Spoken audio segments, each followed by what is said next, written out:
You need to start preparing for Mommy Yinlin now. Gamers, if you didn't know already, they pushed up the date of Yinlin's release to about 4 days as of recording this video. The date will be on screen. I don't know when this video will be out. Hopefully the day of recording. But she is coming very, very soon, which means you need to go ahead and get prepared for her. You might have thought you had more time to prepare, but it's okay, gamers, because in today's video, I'll be going over everything that you need from Yinlin. From the mats you need, best echoes, best echo sets, best weapons you can use on her, and best teammates as well. Everything like that will be in today's video. So let's go ahead and hop into it now, gamers. Let's go ahead and quickly talk about what Miss Yinlin's actually going to be doing. So the main thing you need to know about Miss Yinlin is that she is a sub DPS. Now, I wouldn't say that you could, I mean, you can run her as a main DPS. I don't know how much value you actually get out of that. I see her much more as a sub DPS than a main DPS is. And the reason I see this as is because her kit relies on a lot of her puppets. She's a puppeteer, okay, guys? And what these puppets do is basically they stand in the field and attack the enemy. You can think of her like an Electro Mortifi, right? Big thing with Mortifi's kit is you were to use his ult, then swap to Gian, and then use his heavy attacks. And then when using his heavy attacks, little fire things come in and attack the enemies. She kind of works the same way, right? But kind of with Electro, or really any character for that matter, right? So basically when you're using Yinlin's abilities, you basically switch off of her and then actually use a separate character, and then her puppets will deal damage while she's off the field. So she's much more of an off-field DPS, and that's where a lot of her DPS comes from. Not saying that she can't do good DPS on her own. I'm just saying that you get a lot of DPS when she's off the field as well. That's why I consider her more of a sub DPS than a main DPS, because why have her on the field when you can just swap to someone like Calcharo, say, right? Hit his ultimate move off because her outro skill is really, really great. It gives an electro damage bonus and gives a resonance liberation damage bonus as well. So if you're able to swap to Calcharo, have her hitting off-field damage while your Calcharo is absolutely popping off in his ultimate move, then I think that you're getting more damage in that way. Now, I'm not saying that you can't run her as a DPS, because we'll talk about both builds today, both a DPS related build and a sub DPS or support related build as well. But with this little kit breakdown out of the way, let's go ahead and talk about all of the materials you're gonna need. I'll go ahead and throw all the materials on screen right now. Now this right here is going to be getting her from level 1 to level 90 and also maxing all of her traces out as well. And if I wasn't a dumbass, I probably included little markers on the screen to tell you what each material is going to be used, where it's going to be used at, and stuff like that, because there is a pretty big difference in the amount of materials that you need from actually leveling up her level to leveling up her traces to everything like that, right? It's just a lot more expensive to actually level up her traces than it is to actually level her level up. But yes, guys, this is all the materials you're gonna need. Now, probably for the moment you've been waiting for, what is her best weapon? Obviously, guys, her best weapon is her signature weapon. Honestly, I think if you're pulling for Yinlin, you probably should go for the signature weapon as well. It does give her a pretty massive damage bonus, but that's not the only option. But really quickly, let's go over what her signature weapon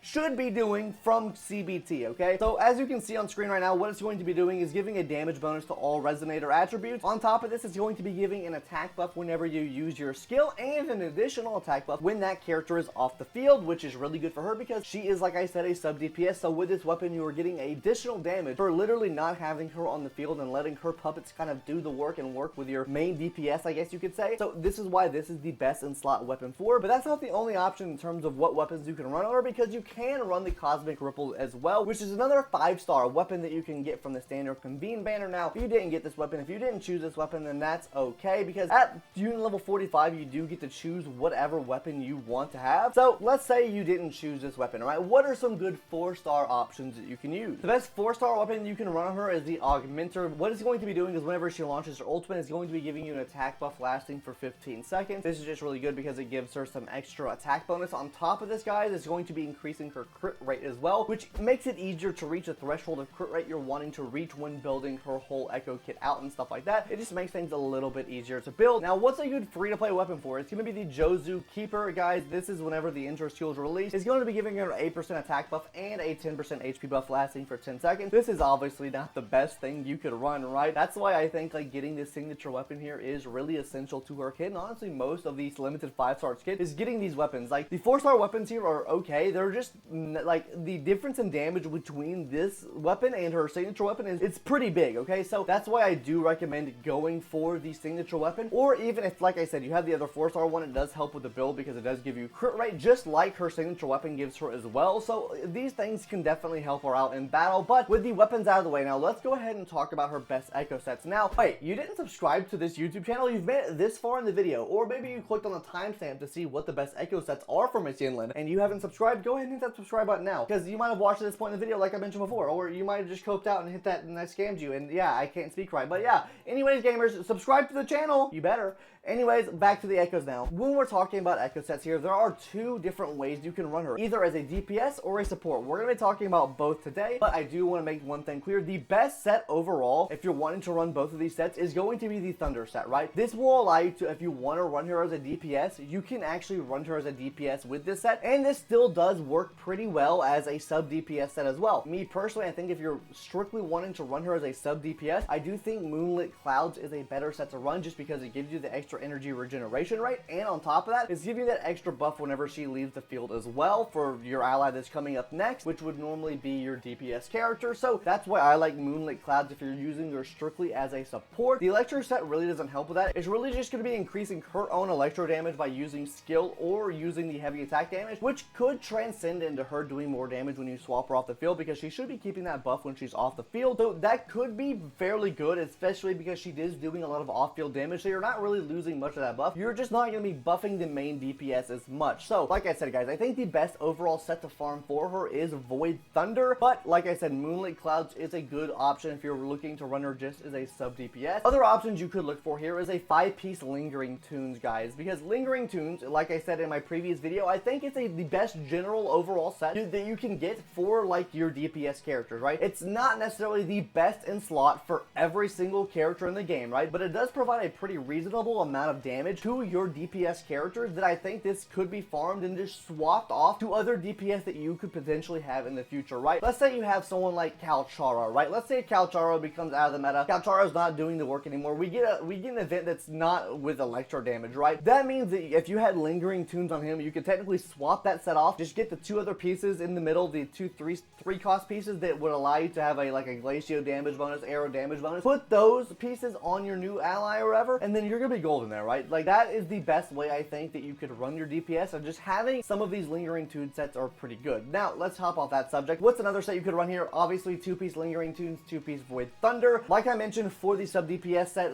Void Thunder set could be run at a 5-piece, and also Moonlit Cloud could be run at a 5-piece as well. These are the two sets I recommend. Now let's talk about those stats, because sure, getting the sets is important, but getting these stats is almost more important than that. So let's go ahead and hop into the main stat you're wanting for your 4 costs first, because obviously the main stats are what you want to start off with before actually upgrading. So for that 4 costs, you're going to be wanting to either get crit rate or crit damage, whatever one you need more of. You want at least 70% crit rate on your Yinlin, so if you can't reach that threshold without getting crit rate here, then it might be beneficial for you to run crit rate here and just aim for more crit damage in the substat. But we're going to talk about substats in a second here. Now for your 3 cost echoes, you can run 2 of them on the team. You're going to be wanting to focus on electro damage bonus here. That's the best stat that you can get overall from Miss Yinlin. Just get your 2-3 costs to have electro damage bonus. Make sure they're not the same echo type though, because you won't be getting set bonus if you have 2 of the same echoes on the same team. I learned this the hard way when I upgraded relics to level 20, and they're like, oh, why isn't my set bonus going off? Yeah, I'm just copium and dumb, so take that for what you will. Anyways, let's go ahead and talk about those 1 costs now, because you'll be able to run two